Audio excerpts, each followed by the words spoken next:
BJPಯವರು ಯಾವಾಗಲೂ ಸಹ ತಿರುಕನ ಕನಸು ಕಾಣ್ತಾ ಇರ್ತಾರೆ. ಒಂದು ಕಡೆ ಸಂವಿಧಾನ ಬದಲಾವಣೆ ಮಾಡ್ತೀವಿ ಅಂತಾರೆ, ಮತ್ತೊಂದು ಕಡೆ ಸರ್ಕಾರಗಳು ಬದಲು ಮಾಡ್ತಾರೆ. ಯಾಕಂದರೆ ED CBI IT ಇಟ್ಕೊಂಡು ಬಾಯ ಬೀಳಿಸ್ಲಿಕ್ಕೆ ಪ್ರಯತ್ನ ಮಾಡ್ತಾರೆ. ಅದೆಲ್ಲ ನಡೀದೇ ಇರೋ ಕೆಲಸ. ಏನಂದ್ರಿ? ಈಗ ನಾವು ಪ್ರಮುಖವಾದ ವಿಚಾರ ನರೇಂದ್ರ ಮೋದಿಯವ್ರನ್ನ ಪ್ರಧಾನಮಂತ್ರಿ ಸ್ಥಾನದಿಂದ ಇಳಿಸಬೇಕು. ಅದಾದಮೇಲೆ ನೋಡೋಣ ಯಾರು ಏನಾಗ್ತಾರೆ ಅಂತೇಳಿ. ನಂದು ವೈಯಕ್ತಿಕ ಇದು ರಾಜ್ಯದ ರಾಜಕೀಯದ ಬಗ್ಗೆ ಈ ಚುನಾವಣೆ ಅಲ್ಲ.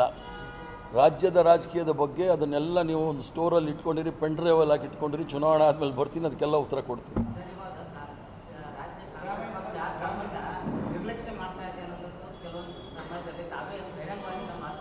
ಏನಂದ್ರಿ?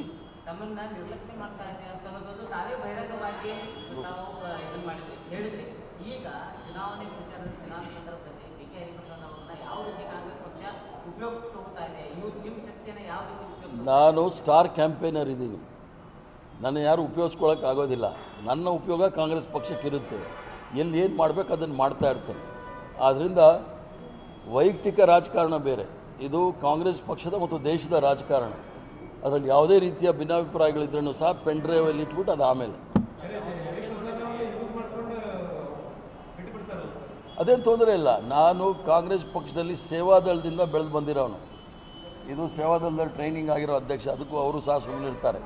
ಆದರೆ ಇವರು ಸೇವಾದಳದಲ್ಲಿ ಇದ್ದವ್ರೆ. ಆದ್ದರಿಂದ ಯೂಸ್ ಮಾಡಿ ಬಿಡೋದು ಅದು ಬೇರೆ ಪ್ರಶ್ನೆ. ನಾವು ಕಾಂಗ್ರೆಸ್ ಪಕ್ಷದಲ್ಲಿ ಬಂದಿರೋದೇ ಕಾಂಗ್ರೆಸ್ ಪಕ್ಷ ನಮ್ಮನ್ನು ಯೂಸ್ ಮಾಡಲಿ ಅಂತ ಹೇಳಿ. ಬೇರೆ ಯಾರಾದ್ರು ತಪ್ಪು ತಿಳ್ಕೊಂಡಿದ್ರೆ ಅದು ತಪ್ಪಷ್ಟೇ.